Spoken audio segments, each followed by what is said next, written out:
এটা সারা রাজ্যব্যাপী আমাদের এই কর্মসূচি চলছে। আজকেও খোয়াই ডিস্ট্রিক্টে চলছে। আমাদের আগামী 25 তারিখ আমরা এই 3 দফা দাবিতে আমাদের তিন দফা দাবির মধ্যে এইটা 3য় দফা আন্দোলন কর্মসূচি।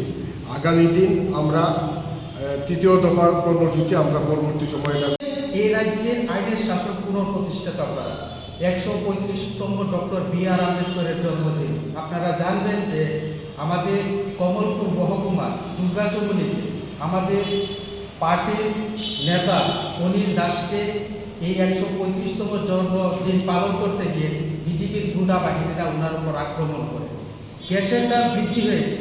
কিছুদিন আগে আমাদের 10টা ট্রেড ইউনিয়নের ডাকে একটি কনভেনশন ঘরোয়া সভা, এই সভার মধ্যে যখন আমাদের যুবক যুবতী এবং প্রত্যেক গণসংগঠনের নেতৃত্বরা যখন যাচ্ছে, বিজেপি গুন্ডা বাহিনী এখানে বাধা দিচ্ছে।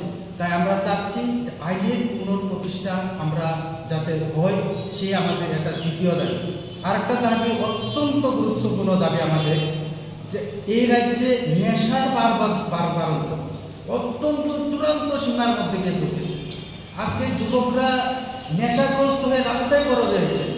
ড্রাগস নামক যে জিনিসটা আমাদের এই রাজ্যের যুবরা জানতেন না, স্কুলের ছাত্ররা জানতেন না ড্রাগস কী জিনিস, জাস্ট টিভিতে দেখতেন ড্রাগস কী জিনিস। কিন্তু আজকে রাস্তা দিয়ে হাঁটলে রাস্তার মধ্যে ড্রাগস নামক যে কৌটা সেটা পড়ে রয়েছে।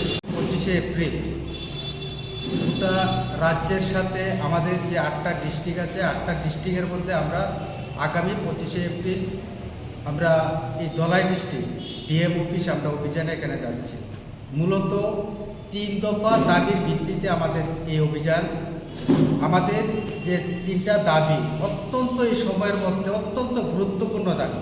আপনারা জানেন যে আমাদের কর্মসংস্থান আমাদের প্রথম দাবি।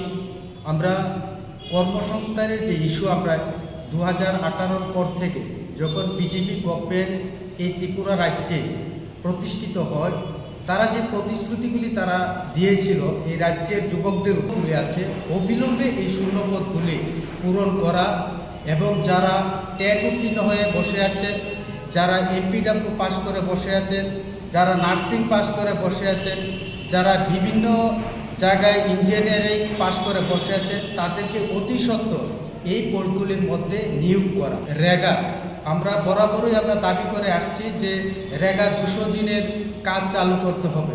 গ্রামের মধ্যে অনেক যারা অর্ধশিক্ষিত যারা আছে তাদের জন্য একটা অত্যন্ত জরুরি এই সময়ের মধ্যে। কারণ একদিকে ক্ষুধা, দ্রব্যমূল্য প্রতিনিয়ত বৃদ্ধি পাচ্ছে। ক্ষুধার তাড়নায় মা তার সন্তানকে বিক্রি করছে। এই ত্রিপুরা রাজ্যের মধ্যে নজিরবিহীন ঘটনা।